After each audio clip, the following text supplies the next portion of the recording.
Thank you. Hello, everyone. I'm Jae-Young Kim, and I'm taking the moderator role of this session about the boundaries in new space for discovery.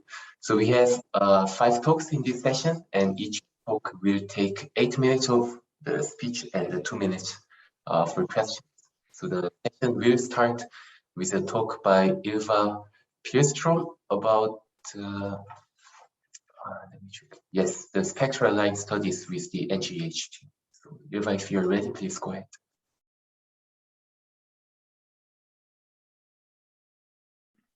There, I couldn't find my microphone. Hopefully you can hear me. Yes.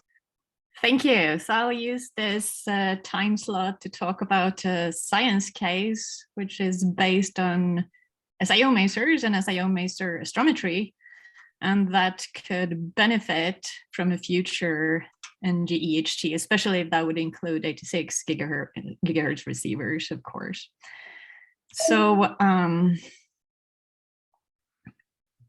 if I start out with a general science case for spectral line VLBI, of course, masers have been primary targets here. They can trace many different types of environments and objects, including star formation, outflows, involved stars, protoplanetary nebulae, supermassive black holes, the masses of those, and galactic structure, like in the Bessel project led by Mark Reed. And what you see on the right-hand side here is an example of 43 gigahertz SIO masers, 2 different transitions in TX CAM, which is an evolved star. And one of the things you can do with astrometry there is to compare and see how the different transitions, the positions, the relative positions between the 2 transitions are changing as a function of stellar phase. So I'm going to stay with the evolved stars and the AGB stars because that's what we're working on in our project. In particular, Myra variables and OH-IR stars. So these belong to an intermediate age populations. They are very infrared bright objects. They are in a complex evolutionary state and they have very high mass loss rate. And in that material that is being ejected, you have a circumstellar shell, and in that circumstellar material, you'll find both SIO, OH, and water masers. Now, what we are doing in our project is looking at kinematics. So we are focusing on the SIO because it occurs closest in to the central star, and we can trace the stellar velocities using the line of sight velocities of the SIO masers with these. So we are performing an SIO maser survey called the Bulge Symmetries and Dynamical Evolution Survey. We are targeting 28,000 infrared selected stars for SIO maser emission. We use the VLA at 43 gigahertz and ALMA at 86 gigahertz. And our densest coverage is in the inner galaxy, and that's the part that we're focusing on, the dynamics of the inner galaxy. So in the bottom here, you see the distribution of our 28,000 targets as a function of galactic longitude and latitude. The green dots on this side, these are our VLA targets. We have completed that part of the survey. And this part over here is the part that we need to use ALMA for. The red part we have observed, and we're going to complete the other part using an approved large ALMA program, completing that in the spring, hopefully this part. So we have about a 70% detection rate. So we have, so far we have about 14,000 SIO masers from this. So the goal is to then probe kinematics, dynamics in those regions that you can't really reach with the optical surveys in here. Of course, we would love to have distance information to our targets because that would be a lot easier to discern and separate out the different types of populations if we could do that. So we could try using Gaia parallax measurements, but of course that's only possible when you have a modest amount of extinction. So we are limited to relatively nearby sources within a couple of kiloparsecs for those. And one of the issues is that our Myras, they are very large and they have variable photospheres. They vary both in structure and brightness and color and so on. And that's leaving quite large residuals in the Gaia positions and the resulting astrometry from that. So we could also do then VLBI parallax measurements of these masers. That currently can only be done for a very small subset of the sources because there's a lack of calibrators at those frequencies in the plane. We are trying to address these using secondary methods like using spectral energy distributions and photometry. That's also going to have large uncertainties in there because these are not good standard candle sources, but we can get some type of statistical information for our sample as a whole.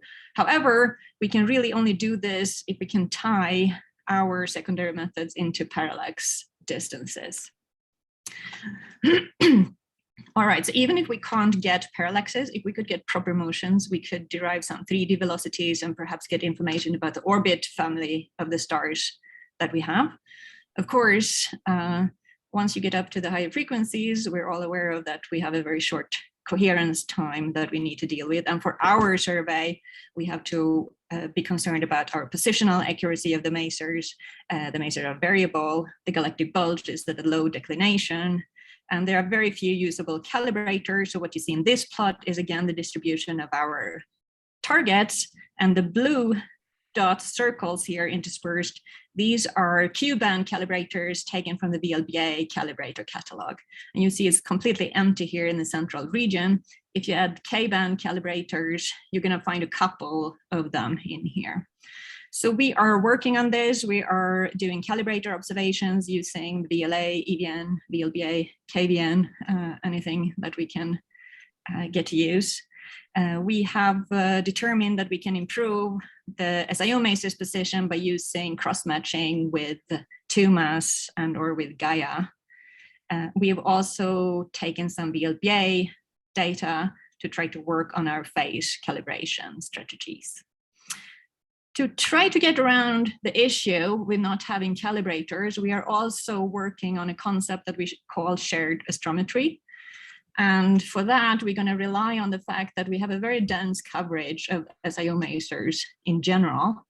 So let's say that we pick a set of sources, a set of SIO masers and or calibrators, if we would be lucky to have one. They are close on the sky, hopefully bright. Some of them might have measured proper motions, for example, from Gaia. If we then do phase referencing between any pairs of sources that we have, we can form a vector position grid between those, so get the relative positions between those. So we form this type of grid. If we observe this grid, observe this set of stars a little bit later, of course, that grid is going to change with time, but we can tie those grids together by using either individually known positions, perhaps we have a quasar in here, or with proper motion information in here. So we have proposed to get the VLA ARA time to try to work out details of this concept in here. So this is my final slide in here, and this is just our wish list for a possible ngEHT part in here. Of course, we do need 86 gigahertz station in here. We would prefer those to be below the equator, several of them, so that we can do better galactic bulge science in here. And that, of course, would be good for any type of southern hemisphere targets. And it would improve our sensitivity to deck motions. It would be very good, I think, if you had regional sets of antennas for calibration of the long baselines using shorter ones. We do need, of course, for the spectral lines, instantaneous sensitivity.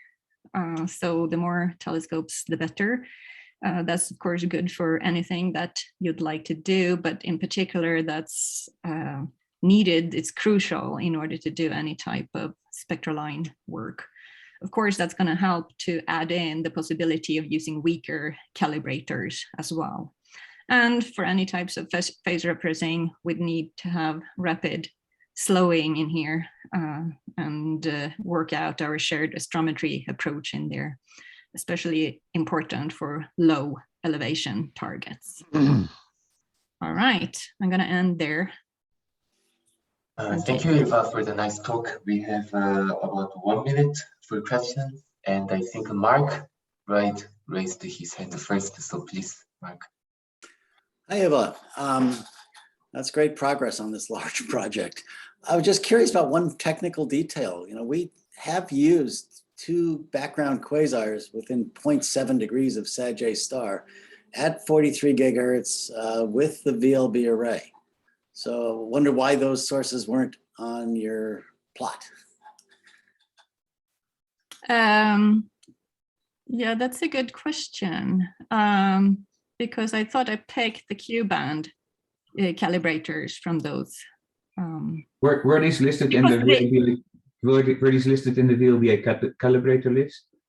You know, it might have been that they only were listed under the K-band calibrators and not included. That's possible, because yeah. if you add the K-band calibrators, that they will show up, those sources in the center.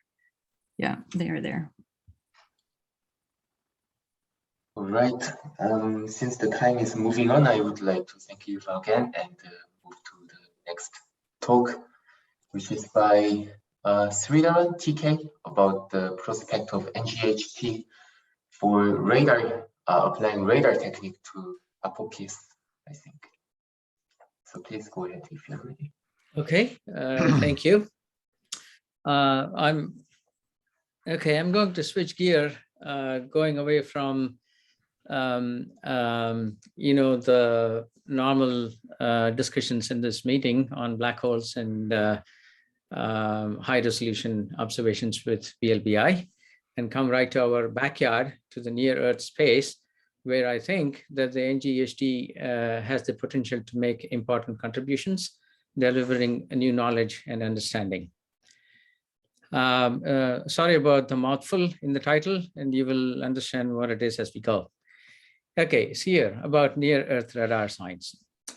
Now, the main reason why this is interesting is because there is a significant requirements overlap between VLBI and radar. And this is very specific to bistatic and multistatic radar. I should note here that monostatic radar means the same station transmits a signal and receives the return, radar return, whereas bi and multistatic, you have other stations receiving the return. The main observable in a radar experiment is what's called the delay Doppler distribution. So basically what you're doing in radar is that you're transmitting, in the simplest case, you're transmitting a tone and getting a return from your target. And there is a delay between the two, and that is one part of the story. And if the object is moving and hopefully also rotating, then there is a Doppler shift. So the delay and Doppler combination is what you're measuring, and this is the basic radar observable. And by collecting this data, you can reconstruct a shape. You can get downrange and cross-range resolution. Downrange resolution from just the delay, the light speed times the delay, and cross-range from the Doppler shift. Now you can immediately see why frequency and time stability are important here, and that's where the main overlap with VLBI comes. The good measurements of delay require frequency stability, and good measurements of delay require time stability, and these are central to VLBI also. Another thing that comes in here is high bandwidth. The radar resolution goes as C over lambda nu, delta nu, where delta nu is the bandwidth. And this has driven the radar field into going into higher and higher bandwidths, so that you can have larger and larger, higher and higher frequency, so that you can have larger and larger bandwidths. And this also necessitates high bandwidth data recording, particularly in bi and multistatic radar case. And this is because in the bi multistatic case, you cannot do what is called stretch processing for pulse compression. In monostatic radar, what you do is you transmit a signal, and you have the signal at the station. The same station is receiving the return, and you can mix the two with each other and produce an IF. And so you're reducing the bandwidth required at the station. But in a multistatic configuration, this transmitted signal is not available. And so the way around that is to actually record high bandwidth recording, which is also something that VLBI has moved to now, particularly EHT and the ngEHT. Now, in this high bandwidth arena, the Haystack ultra wideband space imaging radar, HUSIR for short, defines the state of the art with an 8 gigahertz bandwidth operating in the W band, centered at 96 gigahertz. Now, the HUSIR millimeter wave radar is primarily meant for space situational awareness purposes. What it does is to image things like this, objects in space, primarily, low Earth and medium Earth and GEO orbits. And one is interested in imaging them on centimeter scales, and that's what this high bandwidth is able to deliver. And this operates in the 90 to 100 gigahertz range, and it uses linear frequency modulation. It sweeps across this band. And this is the kind of images it can produce. On the left is an X-band image of this spacecraft, and you can see what the W-band radar is able to do. The HUSIR transmitter has a 1 kilowatt peak power capacity, and it's monostatic, as I mentioned. And now comes the ngEHT, or even just EHT component to this that I'm thinking of. You can make, of course, multistatic with HUSIR ngEHT. This improves sensitivity, that is one thing. And more importantly, it brings viewing angle diversity, because the EHT and the ngEHT are going to be globally distributed, and you can view the returns and the scattered radiation from lots of different angles, and that can be a key input for reconstruction. Now, a case in point is the upcoming apparition of the near-Earth asteroid 99942 Apophis. This was a real scare until actually a few months ago, that it could actually had the possibility of hitting the Earth, and it is not. Oh, sorry. Okay, there you go. It's a 0.5 kilometer sized object, and the nearest approach is happening in April 2029, around the time ngEHT will hopefully be operational. And it's going to come inside of the geostationary orbit, at which time its angular size is going to be 1.8 arcsecond. On the left, what I'm showing is Goldstone green bank radar imaging of this object in March. And these observations ruled out the possibility of this thing actually hitting the Earth, so we are safe. Now, at the nearest approach, the imaging can be dramatically improved, and all sorts of new science is possible. The declination at this nearest approach is going to be plus 33, and within plus or minus 2 days of the nearest approach, it's going to be plus or minus 20 degrees declination. The solar elongation will be 87 degrees, and plus or minus 5 hours, it'll be greater than 20 degrees solar elongation. All these parameters mean that it would work for HUSIR, ALMA, NAIMA, IRAM 30 meter, and also for GBT, VLBA, and ngVLA, which will hopefully be at least partly operational by then. The parenthesis facilities are there simply because they're just not part of the EHT at this point, but they can very well be. So experiments with growing ngEHT leading up to 2029 completion are very valuable. Same applies to ngVLA. Now, here are some quick estimates I made. You can have two approaches. One is radar imaging. I'm just showing there the sensitivity equation for radar. You note that the received power drops very quickly as r to the power 4, but at millimeter wavelengths, we have very high gains for the facilities I'm talking about. And you can get signal to noise ratios of 40 to 70 dB. Even for a 6 meter antenna, you're going to get 40 dB signal to noise at this close approach. And here I considered a Doppler width of 20 hertz coming from the rotation of the object, and matching that would maximize the signal to noise ratio. Another possibility is to eliminate with HUSIR and image with VLBI. I estimate 10 to the 8 Kelvin as the brightness temperature. This needs to be looked at more carefully, but only the brightest structures can be imaged, but that can be interesting, and it can give you very good resolution there too. And of course, you can combine the two. Here is a quick run-up of outcomes and goals. we are going fundamentally into a new wavelength range that asteroids have not been studied with radar. So you can measure roughness and porosity on millimeter scales. You can get a handle on dielectric properties, and 3D imaging and modeling on centimeter scales is possible. And very interestingly, you can study changes and deformation due to Earth's tidal forces and what kind of modes are excited. Could the object break up? One can even do things like interferometric synthetic aperture radar techniques on this to measure very, very small changes. An interesting topic here is asteroid resurfacing.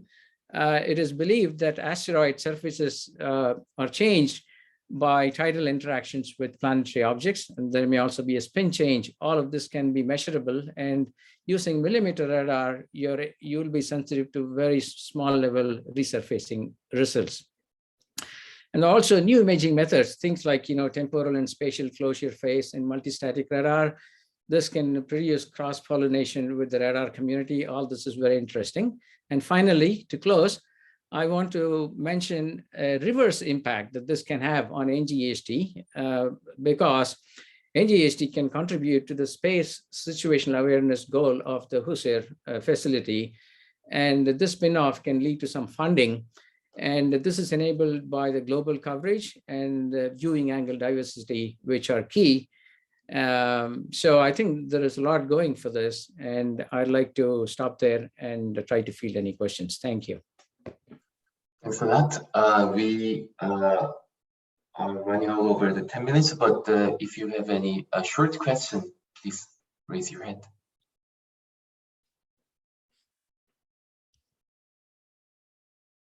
And if not, please post your questions also in the Slack channel, and we can move on to the next talk by Manuel Martin-Neira about, I think, a brief introduction to the Event Horizon Imager project. So please, Martin, if you're ready. Manuel, sorry. Yeah. Please go ahead if you're ready. Yes, thank you, Jae-Young. Can you hear me? Yes, very good. Okay, very well. So I will be talking about the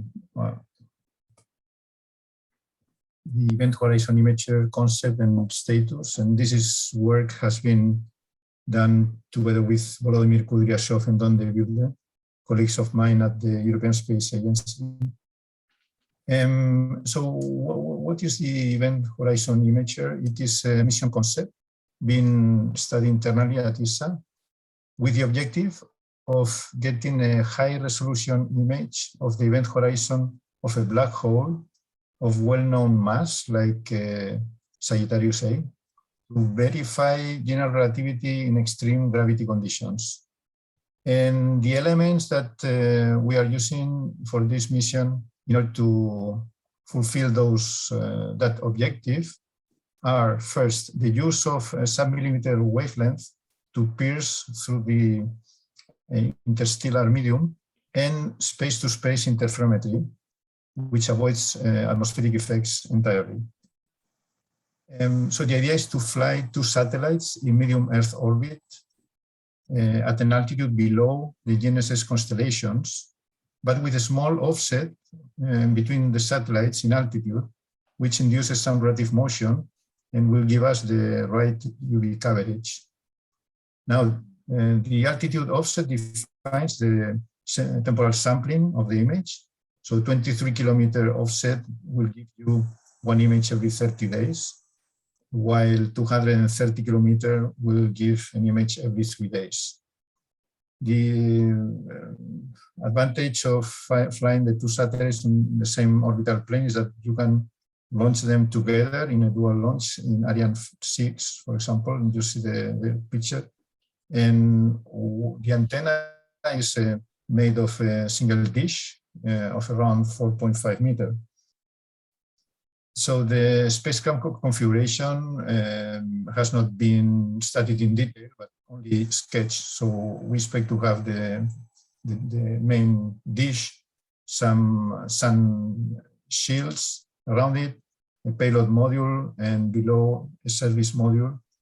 And we have, importantly, 2 GNSS antennas, one near the service module, at the bottom, and another one on top of the main dish.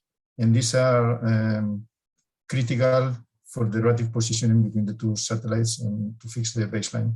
We also have an intersatellite link with a telescope that is on the left lower side of the spacecraft, and that will be used for ranging, for coherence, to swap clock signals between the two satellites, and also to swap or send from one satellite to the other the raw measurements from the black hole, because the idea is to do the correlation on board. Now, what is the orbit orientation? Okay, Sagittarius A is at 267, more or less, right ascension, while M87, which are the largest black holes as seen from the Earth, is at 188. So the idea is to have the nodal line, as you see in the middle plot, such that the orbit faces the middle direction about between both black holes, so that the projected aperture is about the same in both directions, taking into account also the declination of both targets. We have taken into account the pointing of the satellite. On the left, you see how the satellite would look like when pointing to Sagittarius A. The ecliptic plane is normal to the page, and you see also the polar orbit plane with the thick line. And on the right, you see the pointing when looking to M87. And we have been carefully looking at the clearance of the intersatellite link in both orientations, so that both satellites will see each other continuously throughout the orbit while imaging the black hole. So this is just as an example, the UV coverage we obtained at, for example, 557 GHz. So as you can see, we measure very short lines, medium baselines, and up to very long baselines. Everything is a spiral that expands from the minimum separation between the satellites to the maximum separation. So the UV coverage is uniform, very good. I think it's better to look at the simulated results. And this is a reconstruction of M87 at 230 GHz. Monika Mosi-Drowka produced the model, and Anastasia Slensova produced the simulated observation that you can see on the left and on the right, respectively. And this is for an orbit separation of 30 kilometers. So 37 days have been averaged to produce this image. But the model was working on 3.7 days average with 9 hour about frames. And this is the simulation produced by Frank Ruloffs on an image at 690 gigahertz in the same way with a model, and then looking at the result of observation with this mission concept. As you can see, the fidelity of the shadow of the black hole is should be good enough to test the general relativity of Einstein.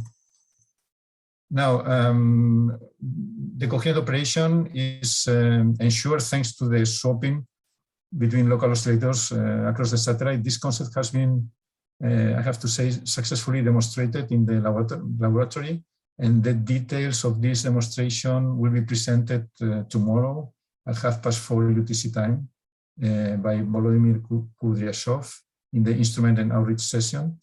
And we have also advanced in the estimation of how well we can establish the baseline. It will be 3 centimeters on the fly positioning and 7 millimeters free signal RMS in post-processing for all baselines between 23 and 25,000 kilometers. And the details of this study, which is very interesting, are going to be presented after my presentation by Ramin Moradi from VLBI. Now, about fringe stopping and phase calibration, because we have such small antennas, the fringe stopping has to be done thanks to the knowledge of the baseline, but it's not enough. For that purpose, we intend to use 3 channels, 3 wavelengths, 7, 1.3, and 0.54 millimeter. We know that the relative positioning will be enough to resolve directly the 7 millimeter channel. And we are now running a study with Radboud Universiteit Nijmegen to see how we can solve the upper 2 channels at 1.3 and 0.54 millimeter, taking advantage of the resolution of the 7 millimeter channel. And the other problem is the phase calibration, and we want to address the phase calibration between the 2 satellites by a combination of several factors. The first one is the resolution of the 7 millimeter channel that can help to find the phase offset between the 2 satellites by design, so by building phase stable receivers, and also by the Hermitian property of the visibility function, because the 2 satellites will be measuring that spiral I showed before. We will get very close to opposite visibilities, and using finally the smoothness of the visibility phase of the event horizon image, we hope to solve for the phase offset. So this concludes my presentation. We are very happy to do this work and to carry on, and I think we are getting interesting results. Thank you. For that, Manuel, does anyone have a question? Please raise your hand. Sorry?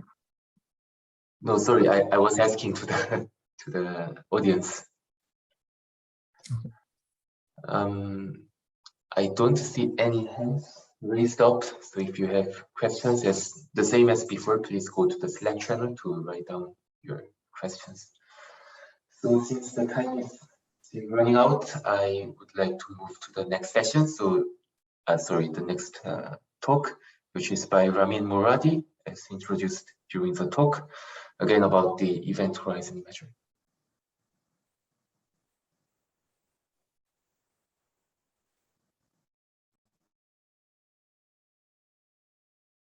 So, are you speaking, Ramin? No? Yeah, hello? Yes. Now we hear you. No? Wasn't it, Ramin? Okay.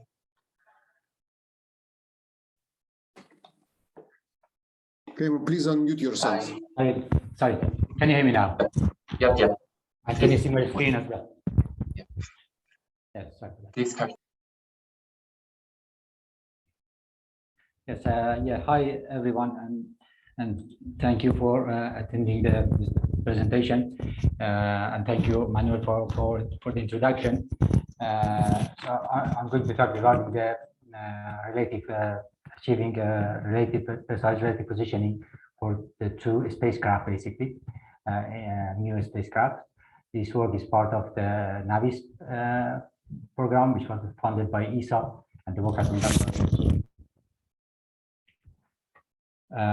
so that is the agenda. I'm going to talk about the simulation of the measurements, the sensor that we are going to use, and the relative navigation algorithm, and the performance. And finally, the conclusion will be made. So the objective is, as Manuel mentioned before, to achieve the precise relative positioning to support the science application. The approach is to use 2 MEO satellites with a small offset in their altitude, and to achieve the relative positioning using GNSS, Global Navigation Satellite System, and inter-satellite link, basically. The requirement is to achieve 3 centimeter, 3 sigma in each dimension for real-time application.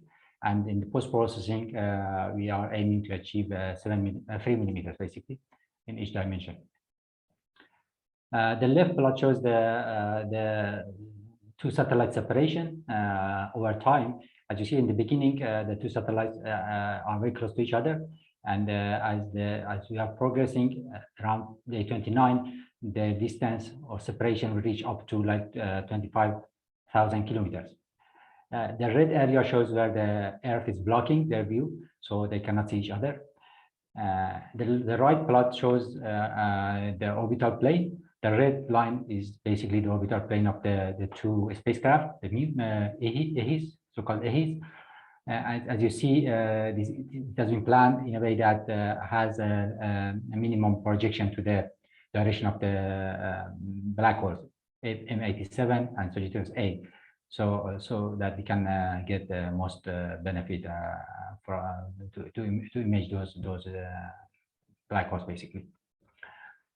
To simulate the GNSS measurements, we are using all the available GNSS constellation: GPS-1, Galileo, Chinese Beidou-1, QZSS, the Japanese one, Indian ones, and SPAS. The reason is that because as satellites are getting far from each other, they are seeing less common signals. So we need to maximize the number of available satellites and signals from GNSS constellation to be able to achieve the required performance, basically. So all the main constellations have been used except GLONASS for some technical reason. The table on the left shows that which like kind of error or effect have been applied in the simulation. For the real-time case, we are not using some parameters. For example, we are assuming that the center of mass is co-located with the antenna phase center. That's not a problem because if you have a good knowledge of altitude, you can transfer this location. But in reality, the measurements from GNSS from the antenna phase center, so they're not co-located. And some other effect that I'm not going to explain in detail here. For example, the instrumental biases. When we are dealing with multiple signal, different frequencies from different constellations, there are some biases between these frequencies because of going through different channels. But that's also we have not applied that to make it simpler basically. To simulate ngEHT satellites, the orbit, basically, we are applying the most of perturbation. They have been listed here, including gravity field, solid earth side, ocean earth side, and so on. As you see on the right table, the two spacecrafts have very similar orbit parameters, except the semi-major axis, which are a little bit different, which cause just biases in their or differences in their altitude. So the sensor that we are going to use, obviously, the main sensor would be GNSS, Global Network System receivers, which would be a multi-constellation, multi-frequency, and high accuracy receivers. We are going to use two antennas on each side of the ngEHT satellite to maximize the number of received signals from GNSS satellites. We are going to use orbital intersatellite link for communication as well as for ranging. This orbital one will provide a more precise ranging information. I think it's something very new. I think it has not been done before. For altitude determination and star tracker, we are going to use 3 optical heads in an orthogonal configuration, as you see on the right-hand side, the bottom part of the slide. So the result will be presented in 3 different reference frames. The top one is the inertial one. All the 3 reference frames have the same origin, center of Earth. The top one is the inertial one. The bottom left is a frame which has a wide dimension along the angular momentum of the orbit. And the bottom right frame is similar to the frame 1, but the y-axis is toward the Sagittarius A black hole dimension. This frame is not orthogonal frame. So on the real-time navigation, just very briefly, how we could achieve that.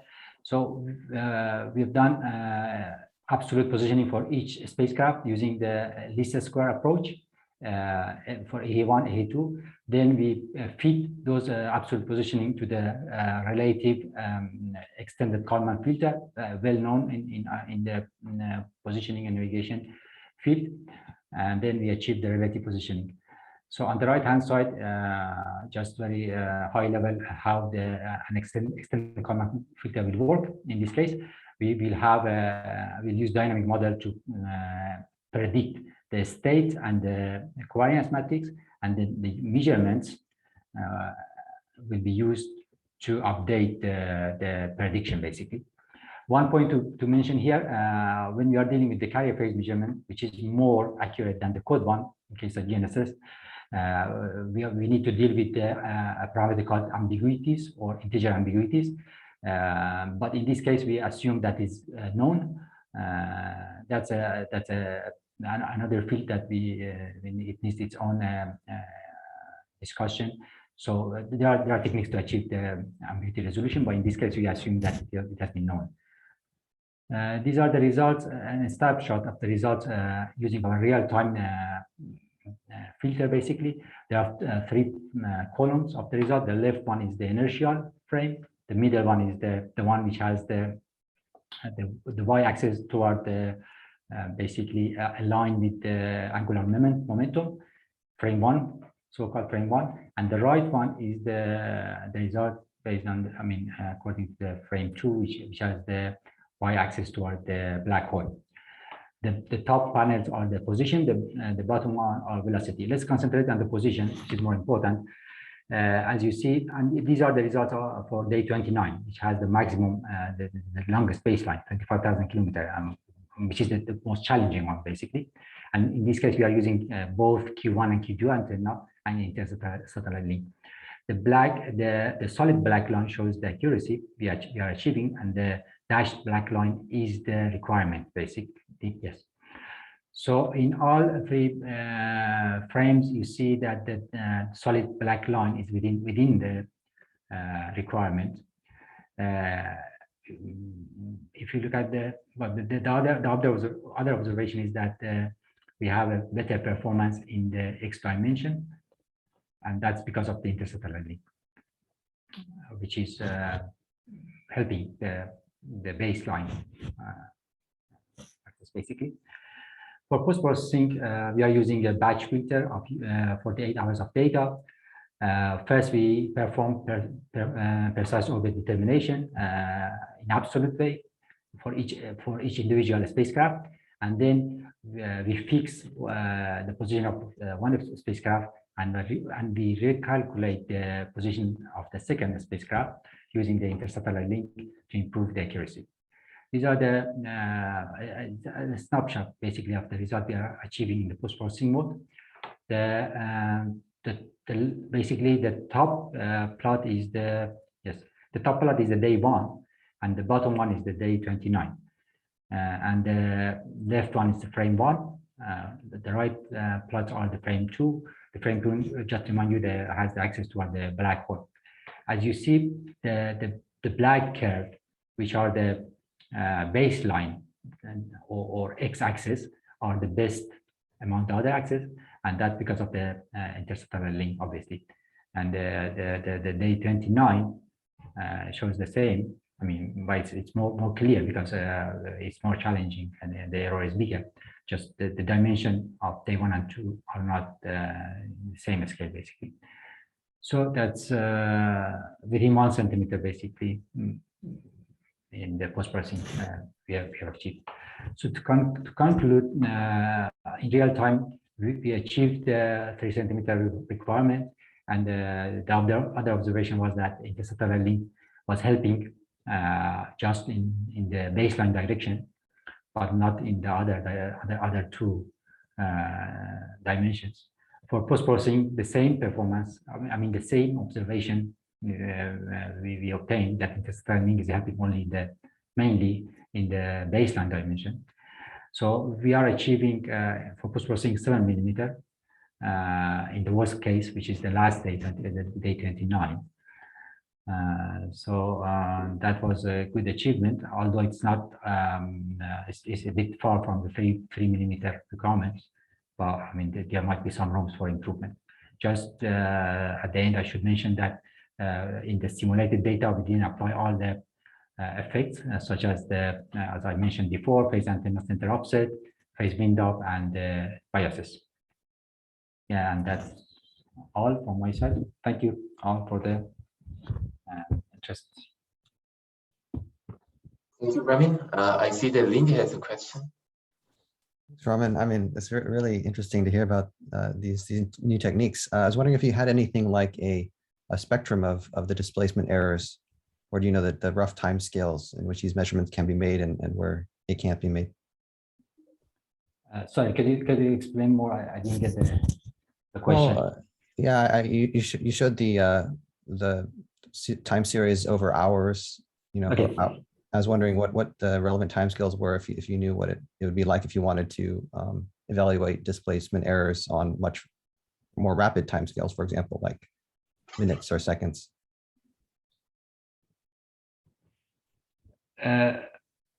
I mean, if I understood you correctly, when we are performing a filtering, there is some initial convergence time, which is not too long, and after that, after converging, like let's say a couple of minutes or longer, then we can maintain the performance, the level of accuracy that we achieve.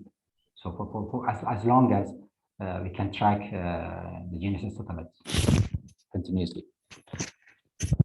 Okay, thank you. I'm not sure if I answered it correctly, but yeah, Sounds like it. I mean, you suggested you're filtering things on the minutes time scale. Okay. I think we have done the filtering on 1 hertz, one second measurements. That's a very standard way to do the GNSS like filtering basically. But then we have at least in the real time that filter. But in the post-processing, obviously we have used the batch filtering, so we use all like 48 hours of measurements together to achieve the best performance. We can use more. I mean, increase the rate as well. I mean, the 1 hertz is not a limit. Thanks for the active discussions. I think we have to move on to the last talk of this breakout, which is by Andrey Baryshev. I'm afraid that I don't see your title actually in the page, so please just introduce yourself and start the presentation when you're ready. So I think I'm sharing, right? Can you hear me? I can hear you, but I don't see your screen. Just a second. Yeah, I didn't say share. Okay. So this is, can you see the slide? Yeah, now everything's good. Yeah. Okay. So good morning, good night, good afternoon, ladies and gentlemen. My name is Andrey Baryshev, and I'm going to talk very quickly about Minimetron Space Observatory VLBI performance simulations and about Minimetron Space Observatory. So this talk has been contributed by Minimetron team, who is shown here, and we have a special acknowledgements to Freek Rulovs, Heine Falke, Vladimir Kudryshov, Monika Mosibrodska, and Michael Jones. So first, I talk about the Minimetron mission as a summary. The Minimetron mission is a mission of Russian Space Agency. It's based on 10-meter large aperture telescope, which works approximately 2 terahertz with respect to the accuracy.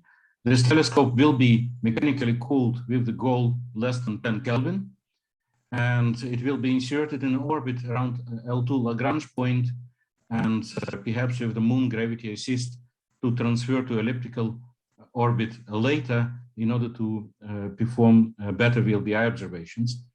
So the launcher is Angara 5M, and the lifetime of the mission, the goal is 10 years, at which at cryogenic temperatures, it will exist for 3 years. So we will have some instruments, especially for VLBI lower frequencies, which will work at elevated temperatures. So we have 2 operation modes. One is from the Radiostron space mission as a heritage, and the Radiostron space mission as a heritage, so Space Earth VLBI mode, and it will be quite a significant single dish mode at the wavelengths from 80 microns to 3 millimeters.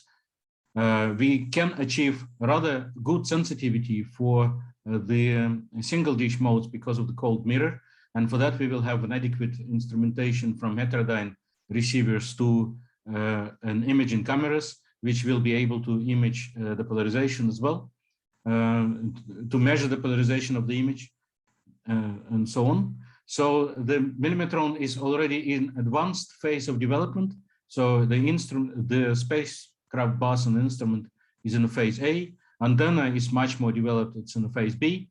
The provisional launch date is 2029-2030. So it's actually coming to the same time scale as next generation ngEHT project. So more information is available at this web page, and it's led by PI Sergei Lihachev at Astrospace Center, Lebedev Physical Institute in Moscow, after Nikolai Kardashov, who is unfortunately passed away. So this is just a flash of how the spacecraft would look like. The model is already pretty much developed. Critical components has been already prototyped in the real scale.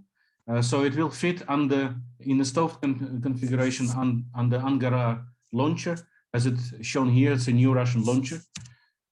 So now I go to more VLBI bands and channel bandwidths. So we think about 5 VLBI bands, where 3 VLBI bands will be guaranteed to exist. So that means it's the 80 GHz VLBI band, 230 GHz, and 350 GHz, very well compatible with the next generation ngEHT instrumentation suite. We will record the signal with the digitizer on board and store it in a mass memory, and then we will transfer the data on Earth. So actually the observations themselves will take shorter than the transfer of the data on Earth, which is for ngEHT is not unusual if you take into account how long it took to transfer the data from the South Pole. So it is important that minimetron will be ready for multi-frequency synthesis. Here I show the layout, possible layout of the receivers as an example of the multi-frequency front-end receiver developed by the Korean group. So we will have all 3 bands or more pointing at the same point at the sky and working simultaneously. And all the receivers, dual frequency, sideband separating, can be communicated at the same time to digitizers. So in total, we will have 4 intermediate frequency bands available at the same time. So we can potentially observe 3 frequencies and on one of them 2 polarizations at the same time, or 2 sidebands. So talking about the science, of course, this itself deems a 1-hour talk. So I will just get on the key breakthrough tasks, the high resolution 1D, 2D imaging of the black hole vicinity, event horizon, typical objects M87 Sagittarius R, A star, search for the wormholes, and many, many more. It is very important that minimetron is open scientifically mission. So we have a minimetron VLBI science working group where everyone is welcome to coordinate and contribute into the science case, and most importantly, to minimetron specifications and how it's going to operate. So the particularly minimetron VLBI science working group coordinator is Alexei Rudnitsky, and the email is shown here, but any one of minimetron consortium can be approached if one wants to join the minimetron science group. Let me discuss a little bit about the orbit in detail of minimetron space mission. First of all, the orbit, it will be inserted first as L2 orbit, because we have the single dish observations as well, together with or alternating with space Earth VLBI. So it is a typical L2 orbit. As seen from Earth, you can see plus minus 30 degrees of ecliptic Lissajous figures in the L2. And the baseline is, the maximum baseline is 1.5 million kilometers, which is also typical for L2 orbit. But in principle, we can also transit using the moon gravity assist and a little bit of the fuel to energetically similar elongated elliptical orbit, which will be pretty similar to one of Radioastron with 350,000 kilometers as the maximum and 10,000 as minimum distance to Earth. So we are studying both options, and I start about first our simulation of the minimetron space VLBI UV coverage from the elliptical orbit as presented here. note that we are comparing this simultaneous observations of minimetron with EHT already, but it is with the EHT as now, not next generation EHT. As one can see that for M87, we actually can achieve rather good UV coverage, but we also have a very, very large extended baselines. I don't have a time to discuss this in detail, but we have the model which we took from Johnson's et al. On the left, and then we simulated the performance, the imaging performance of the current EHT configuration. This is shown, the image is shown in the middle, and the image is shown on the right is the observations of EHT plus millimetron. And one can see a dramatic improvement of the image fidelity. And I think this opens a lot of discovery space. Similar we can also do with Sagittarius A, but Sagittarius A, you see the model on the left column. We see the model including the scattering, because we know there is a scattering in Sagittarius A. We also know that Sagittarius A is highly variable. That's why we use 3 models to simulate. Then on the most right is the simulation of EHT plus millimetron of imaging, and the column before is the EHT only. Here you see again that we have much more information, even for the Sagittarius R. But interestingly, if one can produce a snapshot images at the moment when the millimetron is closest to Earth and the UV plane is changing very rapidly, one can actually attempt to do dynamics of the Sagittarius A, and that's the frame movies, what is shown here. To the left, the model, and to the right is the millimetron snapshot imaging. I'm pretty sure with the next generation EHT, the snapshot imaging will improve because the UV coverage density improves. But on the right, you see the derived central mass, which can already show very well if you can see any dynamics of this imaging. So now let's discuss the L2, and I try to, with the rest of the 1 or 2 minutes, to demonstrate that actually we can observe and get the same type of images from L2. This is a motivated diagram of the millimetron orbit on the sky as seen from Earth, together with the sources which we observe, for instance, Sagittarius A and M87. And you can see the track of millimetron orbit come actually very close. So actually, when the millimetron is very close, we can see a projection of the baseline is of order of 1 Earth diameter or less. So it is actually pretty normal imaging. But when the millimetron is far, that means that we can use a very large baseline, and then we can switch to, instead of 2D imaging, we can use 1D imaging of the visibilities, which opens also by in its own the discovery space. So this is what a typical coverage, what we can achieve with millimetron plus EHT for M87 for Sagittarius A star. And this is the image simulation results, again from the models to the left, Sagittarius A and M87. And then you can see EHT only and the millimetron with different reduction methods. And you can see dramatically improved image fidelity. Also note that it is from the L2. We start now simulating the multi-frequency synthesis together with the millimetron. For that, a model of the event horizon has been developed also by in Russia by the group of Chernov, and because we need different frequencies. And you see on top 220 gigahertz and 230 on the bottom, the model, the EHT only performance, and again, a beautiful millimetron plus EHT. Here as EHT, it's next generation EHT, and you can see dramatic improvement with respect to just an EHT. And here you see the 320 gigahertz UV coverage and 320 gigahertz image obtained by millimetron plus EHT.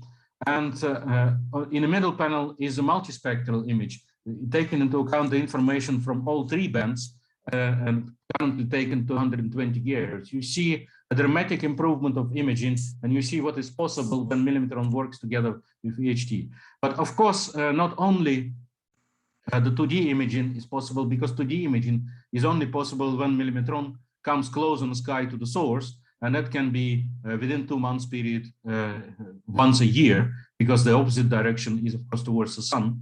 But we can also do 1D baseline imaging. For instance, I show the amplitude of the visibilities with respect to baseline projection for the N1 and N2 photon rings, as well as the wide event horizon as well. And then you can clearly see a difference at even very large time scales. So that would be highly experimental, but it has a huge discovery space. So here's my conclusions. So a minimetron space mission is under development in Russia with the launch date is 2029 and 2030, and which makes an opportunity for making ground breakthrough observations. Significant progress has been reached in development both antenna technology and VLBI system technology. Minimetron will be very effective, both space VLBI from elliptical orbit and space VLBI at high frequency, working with EHT and AHI also from L2 configuration. Minimetron and ngEHT can perform dynamic imaging, and Minimetron can perform efficient imaging from L2. And especially Minimetron will be ready and compatible with any ngEHT multi-frequency synthesis, which I think is should be a baseline, especially for atmospheric noise and deviations removal. Thank you very much for your attention. Thank you, Andrey, for the fantastic talk. Do we have any questions? We are slightly after the schedule, but we can still take some.